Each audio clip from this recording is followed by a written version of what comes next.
Hi, I'm Jeff Stokes. Welcome to Jeff's Daily Dose of Encouragement.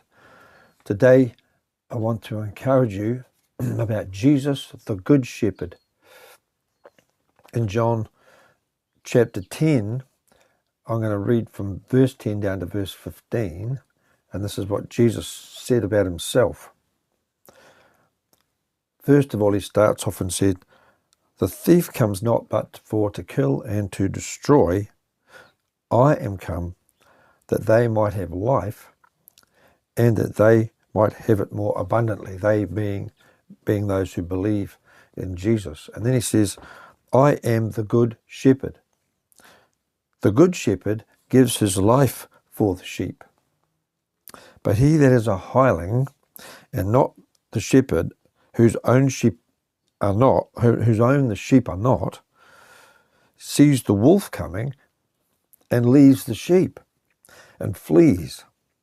And the wolf catches them, and scatters the sheep. The hireling flees, because he is a hireling, and cares not for the sheep. I am the good shepherd, and know my sheep, and am known of mine.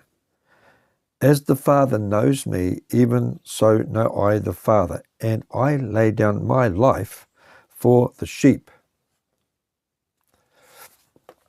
We are depicted by Jesus here and in other places in the Bible as God's sheep. For instance, in Isaiah 53 verse 6, it says, "We all like sheep have gone astray. We have turned everyone to his own way." Before we knew Jesus, that's what we were like. We're just wandering our own way. And if you've seen sheep sometime, if they don't have a shepherd and a flock in that, if one of them takes off from the flock, the whole lot will just follow, because that's what sheep do. And in Psalm 100 verse 3, it says, "And we are his people, the sheep of his pasture." And when we look at King David, as a young man, he went before Saul to say that he would be able to take out the uncircumcised Philistine, and he had been a shepherd looking after sheep in a similar way to what Jesus was talking about. That there was it's almost like the sheep were like pets. They knew the shepherd's voice, and no one else could get into the sheepfold to bring the sheep out except the shepherd. And he would guard it with his life. If danger came, he would literally lay down his life for the sheep. And David did that. He said in 1 Samuel 17 verse 36, "Your servant," he's speaking to Saul before going out to fight Goliath, "your servant slew both the lion and the bear, and this uncircumcised Philistine shall be as one of them, seeing he has defied the armies of the living God."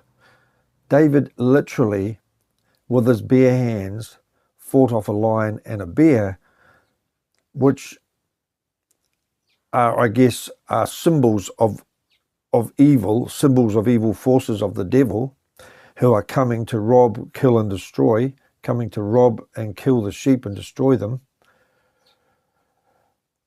And also Jesus uses the term wolves. That's what they do. They devour as well.